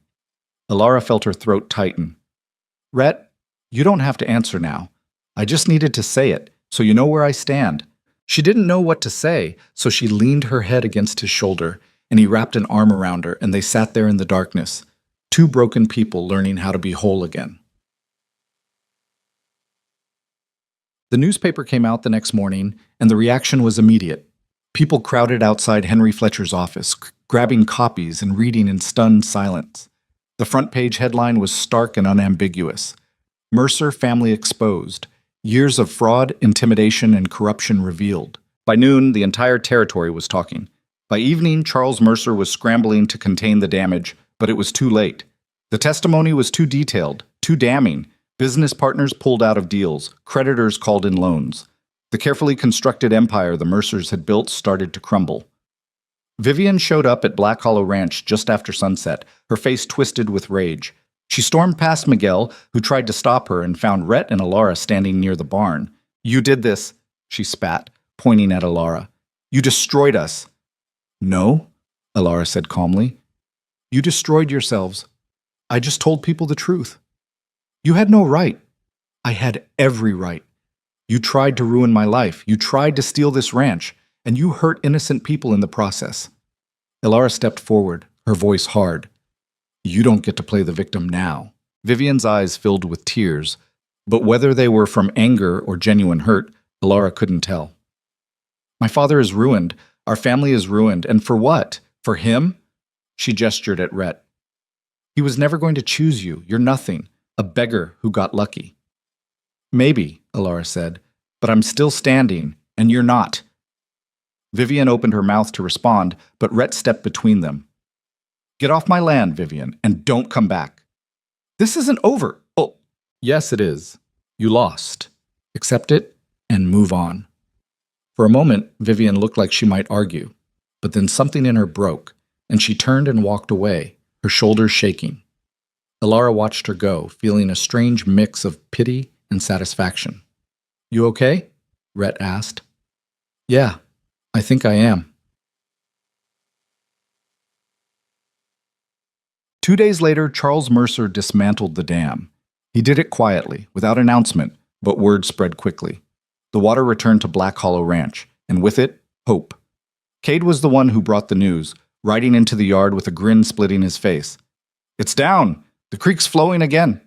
The ranch erupted in celebration. Miguel whooped and threw his hat in the air. Maria came out of the house and hugged everyone she could reach. Even Old Dutch smiled. Rhett and Alara walked down to the creek together, watching the water rush past, clear and cold and alive. Rhett knelt and dipped his hand in, then looked up at her. "We did it," he said. "We did." He stood and pulled her into a hug, lifting her off her feet. She laughed, surprised, and wrapped her arms around his neck. When he set her down, they were standing close, his hands still on her waist, her hands still on his shoulders. "I love you," he said, the words rough and honest. "I don't know if you're ready to hear that, but I needed to say it." Alara's breath caught. She looked into his eyes and saw everything, the fear, the hope, the vulnerability he'd spent 5 years hiding. "I love you too," she said, the words spilling out before she could stop them. "I didn't want to. I tried not to. But I do." He kissed her then, soft and tentative, like he was afraid she might disappear. She kissed him back, harder, surer, pouring everything she couldn't say into it. When they finally pulled apart, they were both breathing hard, both smiling. "So what now?" she asked. "Now we build something. Together." I like the sound of that. They walked back to the ranch hand in hand, the setting sun painting the sky in shades of fire and gold, and for the first time since she'd stumbled onto this land half dead and desperate, Alara felt like she'd finally found where she belonged. The weeks that followed felt almost too good to be real. The water flowed steadily through the creek, the cattle fattened, and Black Hollow Ranch hummed with the kind of energy it hadn't known in years. Alara found herself waking each morning not with the dread of uncertainty, but with something she'd almost forgotten: anticipation for the day ahead. But she also knew better than to believe happiness came without a price. The frontier had taught her that lesson too many times. She was in the garden she'd started near the main house, her hands deep in the soil, when Maria came out with a pitcher of water and 2 glasses. "You've been out here since sunrise," Maria said, settling onto the porch steps. "Even the plants need you to rest." Alara sat back on her heels and wiped her forehead with the back of her hand, leaving a streak of dirt. "I like it out here. Makes me feel useful." You are useful. You're more than useful. Maria poured water into both glasses and held one out. "But you can't outrun rest, mija. I've tried." Alara took the glass and drank deeply, the cool water cutting through the dust in her throat. She looked at the rows of vegetables she'd planted: tomatoes, beans, carrots, herbs. They were still small, fragile things that could be killed by a hard frost or a hungry animal, but they were growing. That counted for something. "Do you think it'll last?" Alara asked quietly. The garden? All of it. The peace. The water. This. She gestured vaguely at the ranch, at the life she was building. "I keep waiting for something to go wrong." Maria was quiet for a moment, her dark eyes thoughtful. "My husband used to say that waiting for disaster's just another way of inviting it in. You can't live your whole life looking over your shoulder. But what if—" "No." Maria's voice was firm. "No what ifs. You've fought for this. You've earned it. Now you have to let yourself have it." Alara wanted to argue, but she knew Maria was right. She'd spent so long surviving that she didn't quite know how to live. The thought scared her more than she wanted to admit. That evening, Rhett found her sitting on the fence by the corral, watching Titan graze in the fading light.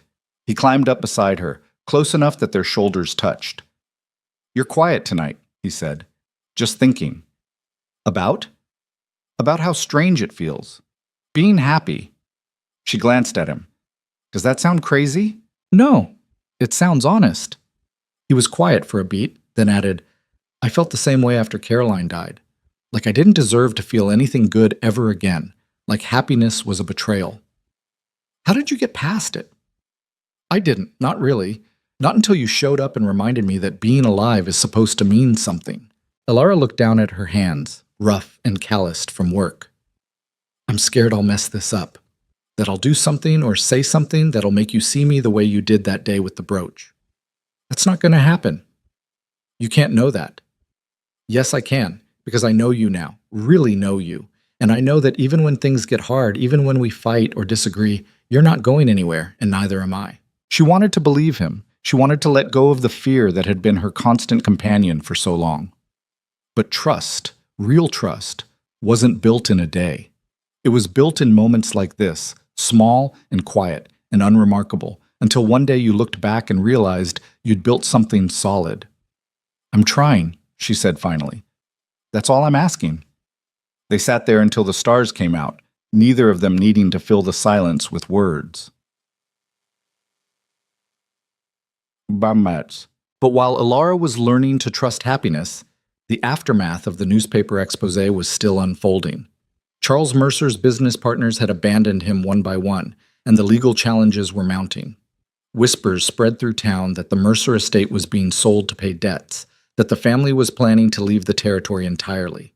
Alara tried not to feel satisfaction at their downfall. She'd never been the vindictive type, but she couldn't deny the relief that came with knowing they could no longer hurt her or anyone else. Dr. Warren stopped by the ranch one afternoon with news. He sat across from Rhett and Alara in the parlor, his expression grave. Charles Mercer suffered a stroke 3 days ago, he said. He's alive, but barely. The doctors don't think he'll recover. Alara felt a complicated knot of emotions. And Vivian? She's been managing what's left of their affairs. From what I hear, she's planning to move east once everything's settled. Start over somewhere no one knows the Mercer name. Rhett leaned back in his chair, his jaw tight. I don't take pleasure in this. Neither do I, Dr. Warren said. But actions have consequences. They built their empire on other people's suffering. Now they're facing the results. After the doctor left, Alara stood by the window, staring out at the land. Rhett came up behind her and rested a hand on her shoulder. You okay? He asked. I don't know. I thought I'd feel something. Triumph, maybe, or closure. But I just feel empty. That's because you're not like them. You don't get satisfaction from other people's pain. Maybe. Or maybe I'm just tired of fighting. He turned her to face him. Then stop fighting. Let yourself rest. Let yourself be happy. The war's over, Alara. You won. She looked into his eyes and saw the truth there. The Mercers were gone. The ranch was safe. She had a home, a future, people who cared about her.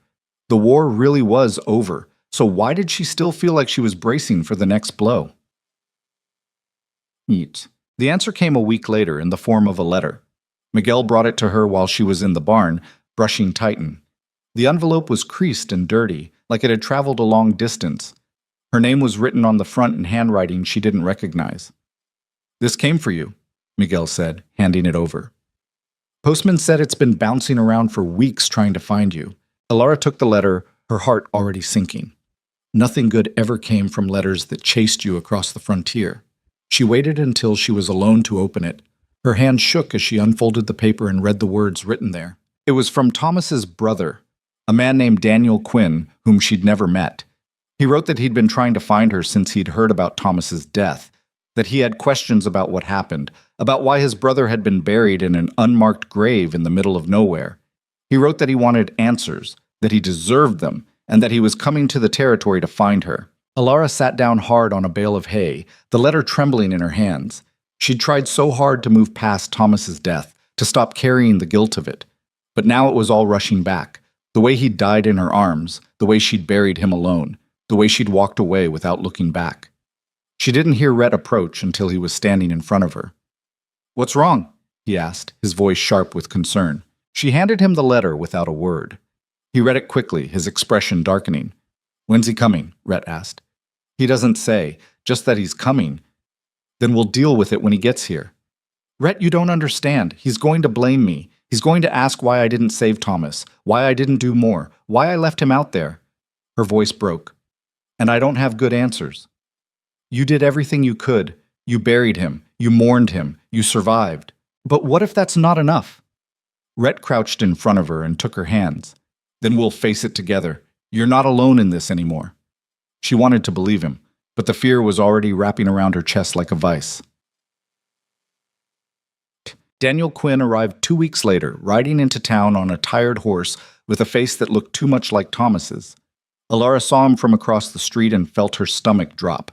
She'd been dreading this moment, rehearsing what she'd say, but now that he was here, all her words fled. Rhett was beside her, his presence solid and reassuring. He'd insisted on coming with her, and she was grateful for it. Daniel spotted her and dismounted, tying his horse to the post outside the general store.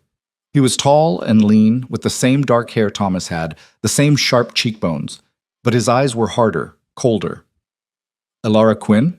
He asked, his voice flat. Yes.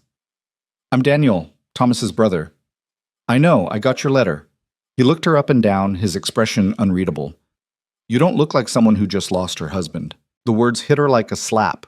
Rhett stiffened beside her, but she put a hand on his arm, stopping him. What's that supposed to mean? She asked, keeping her voice level. It means you look comfortable, well-fed, like you've moved on pretty quickly. That's not fair. Fair. Daniel's voice rose. My brother is dead, buried in some unmarked grave in the middle of nowhere, and you're standing here looking like you don't have a care in the world, so don't talk to me about fair. Alara felt tears prick her eyes, but she refused to let them fall. I love Thomas. I did everything I could to save him, but he was sick, and we were alone, and there was nothing I could do. Then why didn't you bring his body back? Why didn't you mark his grave properly? Why didn't you—" His voice cracked. Why didn't you care enough to make sure he was remembered? The accusation gutted her. Because he was right. She hadn't marked the grave. She hadn't brought Thomas's body back. She'd just left. And she'd spent every day since trying not to think about it. I couldn't, she said, her voice barely a whisper. I didn't have the strength. I was barely alive myself. If I'd stayed there, I would have died too. So you saved yourself and left him. Yes. The word came out broken. I saved myself because that's all I could do. Daniel stared at her, his jaw working. For a moment she thought he might yell, might unleash all his grief and anger on her, but instead he just shook his head. I need to see the grave, he said. I need to know where he is. It's 5 days' ride from here. Maybe more. I can draw you a map. I want you to take me. Elara's heart sank. Daniel, you owe him that much. You owe me that much. She looked at Rhett, who gave her a small nod. She didn't want to go back there, didn't want to face that place again. But Daniel was right. She did owe him. Okay, she said. I'll take you. They left 2 days later, just Elara and Daniel. Rhett had wanted to come, but Elara insisted this was something she had to do alone.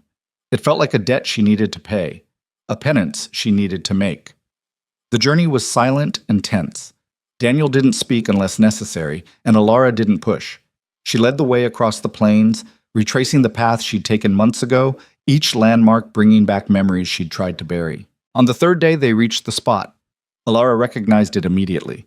The twisted tree, the dry creek bed, the pile of rocks she'd stacked over Thomas's body. She dismounted and walked slowly toward the grave, her legs shaking.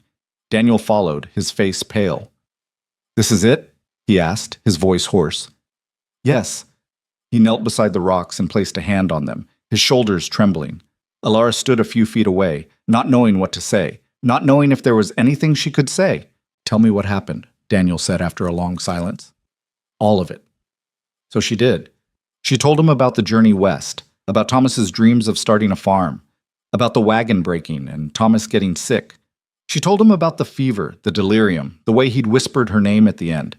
She told him about burying him with her own hands, about walking away because she didn't know what else to do. By the time she finished, she was crying, the tears she'd held back for so long finally breaking free. Daniel was crying too. He sat beside the grave, his head in his hands, and sobbed. Elara wanted to comfort him, but she didn't think she had the right. After a long time, Daniel wiped his eyes and looked at her. I blamed you, he said. For months I blamed you. I thought you were careless or selfish or that you didn't love him enough, but I was wrong. Daniel, no, let me finish. You did love him. I can see that now. And you did everything you could, more than most people would have. He looked back at the grave. He was lucky to have you with him at the end. Lucky he didn't die alone. Elara didn't feel lucky. She felt hollowed out, like all the grief she'd been carrying had finally been released and left her empty. What do we do now? She asked. Now we say goodbye properly. They spent the rest of the day at the grave. Daniel carved Thomas's name into a piece of wood and placed it at the head of the pile of rocks. Elara picked wildflowers from the surrounding area and laid them on top. It wasn't much, but it was more than she'd been able to give him before. As the sun set, Daniel stood and looked at her. Thank you for bringing me here. I should have done it sooner. You did it when you could. That's enough. They rode back in silence, but it was a different kind of silence, not heavy with anger, but quiet with understanding. Quote, when they reached Black Hollow Ranch, Daniel stayed only long enough to rest his horse and gather supplies. Before he left, he shook Elara's hand. I hope you find peace, he said. You deserve it. So do you. He nodded, then mounted his horse and rode off toward the east, carrying his grief with him. Rhett found Elara standing in the yard, watching Daniel disappear into the distance. You okay? He asked. I think so. For the first time in a long time, I think I am. He wrapped his arms around her and she leaned into him, letting herself be held. I'm proud of you, he said quietly. I know that was hard. It was, but it was also necessary. I needed to face it, to stop running from it. And now? Now I let myself move forward. Hung. The autumn came slowly, turning the plains gold and amber. The ranch settled into a comfortable rhythm. Cattle sales, fence repairs, the endless cycle of work that kept the land alive. Alara's garden flourished, providing fresh vegetables that Maria turned into meals the whole ranch enjoyed.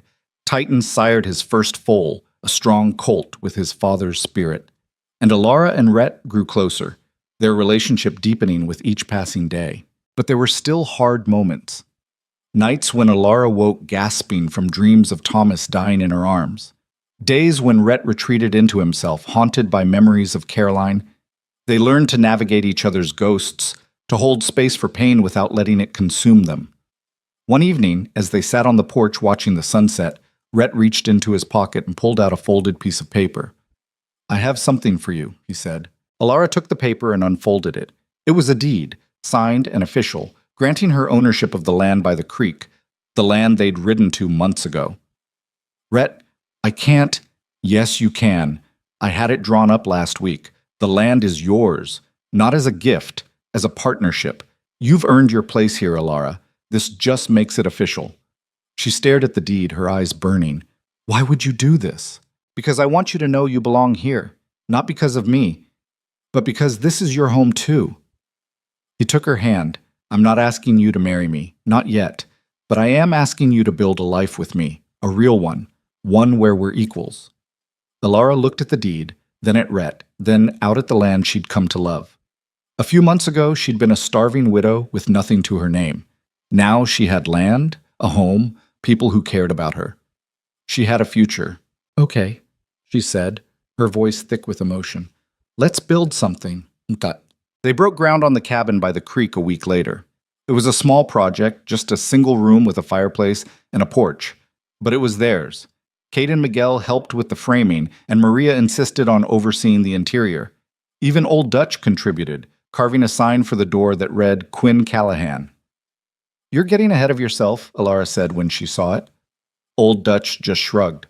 "Maybe, but it's a good name." As the cabin took shape, Alara found herself thinking about the future in a way she never had before. She thought about the foal Titan had sired, about the horses they could breed and sell. She thought about expanding the garden, maybe even selling vegetables in town. She thought about children, though she kept that thought private, not ready to voice it yet. But mostly, she thought about the fact that she'd survived. She'd walked across the plains half dead and alone, and she'd made it to the other side. Not unscathed, not unchanged, but whole in a way that mattered. One afternoon, while they were working on the cabin, Rhett paused and looked at her. "What are you thinking about?" he asked. "About how strange life is. How you can lose everything and somehow end up with more than you ever had. You think that's what happened? I know it is. I lost Thomas. I lost my old life. But I found this. I found you. And I found myself, I think." Rhett set down his hammer and walked over to her. "I found myself too. Or maybe you found me. Either way, I'm grateful." She kissed him, soft and slow, and for a moment, the rest of the world fell away. But the scandal surrounding the Mercers had one final chapter. 6 months after the newspaper expose, Charles Mercer died. Vivian held a small private funeral, and then she sold the estate and left the territory, just as Dr. Warren had predicted.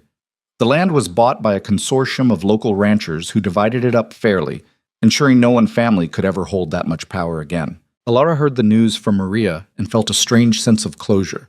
The people who'd tried to destroy her were gone. The threat was over. She could finally, truly move on. That night, she and Rhett walked down to the creek, where the cabin now stood finished. It was small and simple, but it was beautiful in its plainness. They sat on the porch steps, watching the water flow past, and Alara felt something settle in her chest. Peace, maybe, or something close to it. "Do you ever think about how different things could have been?" she asked. "If I died out there on the plains, if you'd never found me." "All the time, and it terrifies me." "Why?" "Because it reminds me how fragile everything is, how easily I could have lost you before I even knew you." Alara rested her head on his shoulder. "But you didn't, and I didn't. We're here." "We're here," he echoed. They sat in comfortable silence, the kind that only comes from truly knowing someone. Eventually, Rhett stood and held out his hand. Come with me. There's something I want to show you. She took his hand and let him lead her around the side of the cabin. There, against the back wall, was a small garden plot he'd prepared, tilled soil, fresh and dark, ready for planting. I thought you might want to start a new garden here, he said. Something just for you, or for us. Alara felt tears prick her eyes. It was such a small gesture, but it meant everything.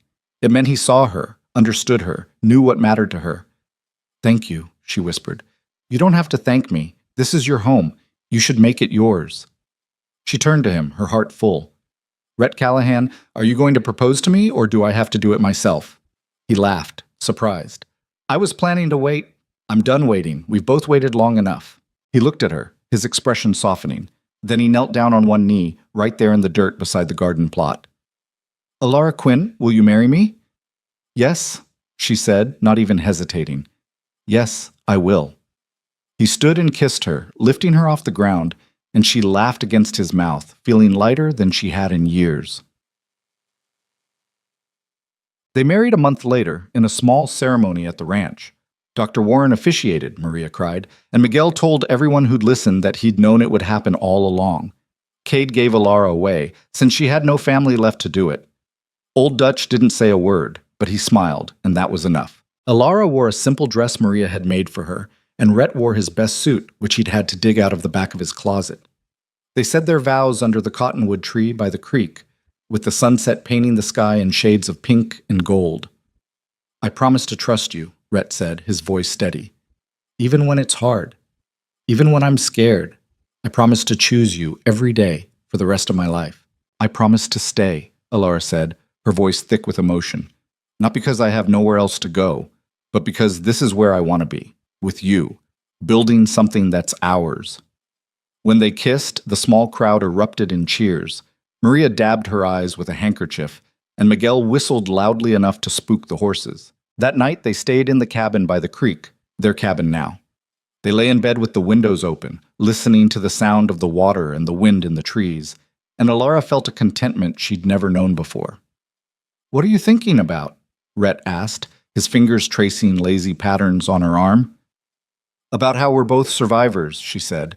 We've both lost people we loved. We've both been hurt, but somehow we found each other. You think that was luck? No. I think it was stubbornness. We were both too stubborn to give up. He laughed. Maybe, but I'm glad we were. Me too, Oishki.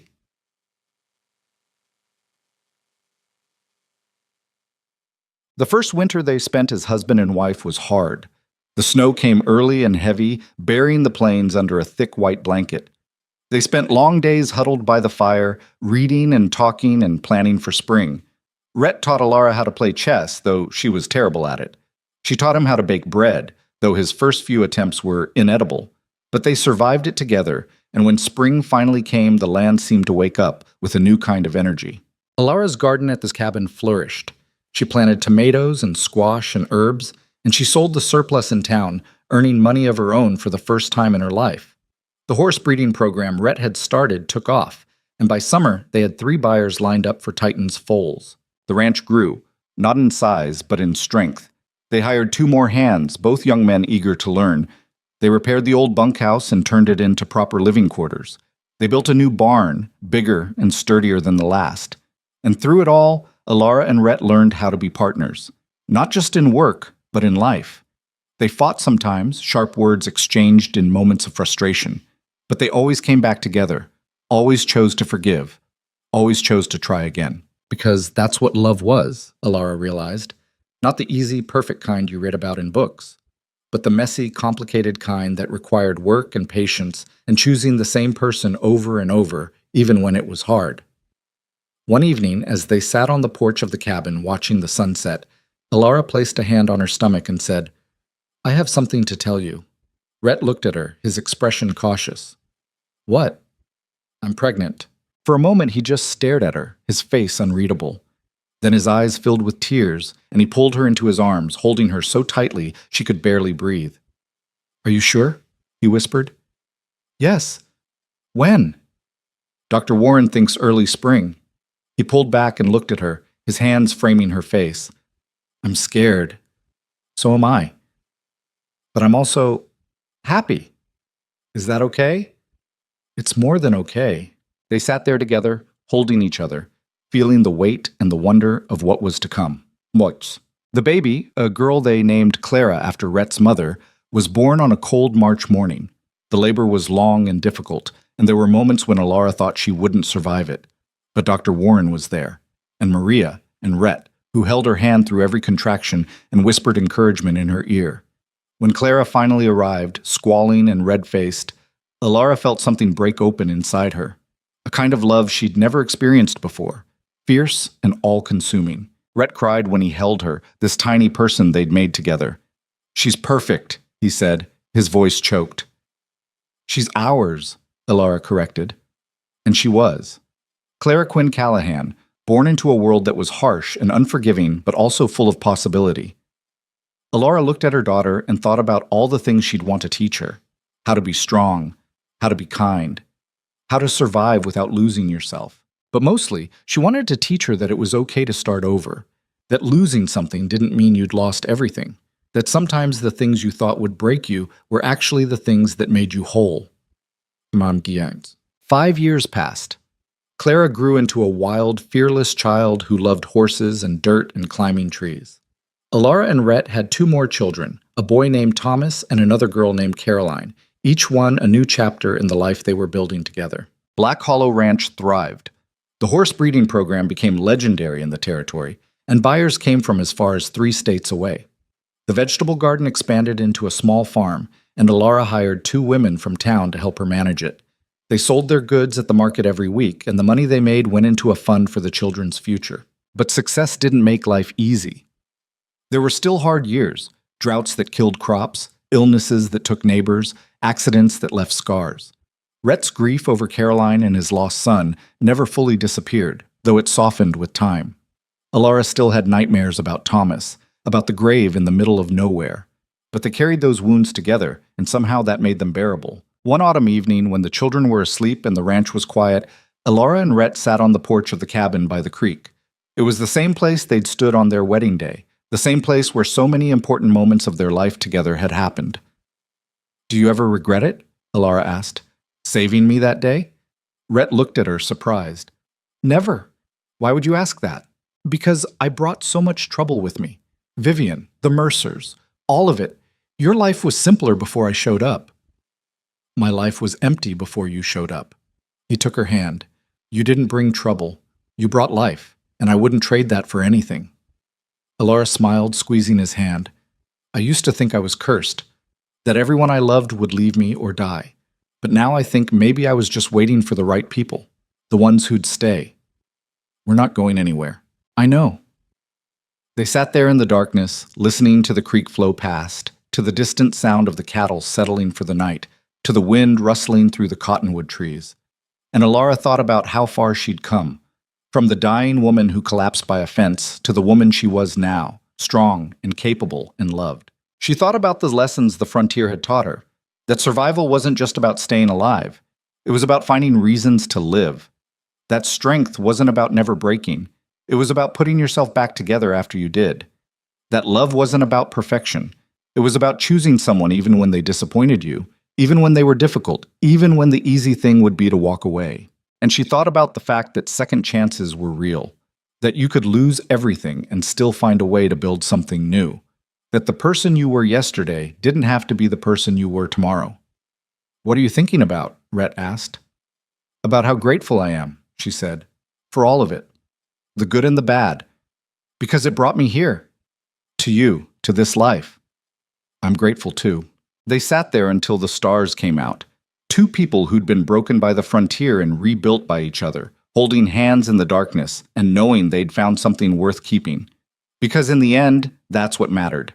Not the land or the money or the reputation, but the people you chose to stand beside when the world got hard. The ones who saw you at your worst and stayed anyway. The ones who helped you become the person you were always meant to be. Alara had lost her first husband, her first life, her first dreams. But she'd gained something more important, a second chance. And she'd learned that second chances weren't about erasing the past. They were about carrying it with you, letting it shape you, and choosing to build something new anyway. She looked at Rhett, at the man who'd saved her life in more ways than one, and felt a fierce gratitude for every moment that had led them here. The pain, the grief, the fear. It had all been worth it, because it had brought her home. And home, she'd finally learned, wasn't a place. It was the people who saw you for who you really were and loved you anyway. It was the choice to stay, even when leaving would be easier. It was the quiet moments at the end of a long day, when you sat beside someone and knew, without question, that this was where you belonged. Alara Quinn Callahan had learned that lesson the hard way, but she'd learned it, and she'd never forget it. The frontier had tried to break her. Instead, it had made her whole.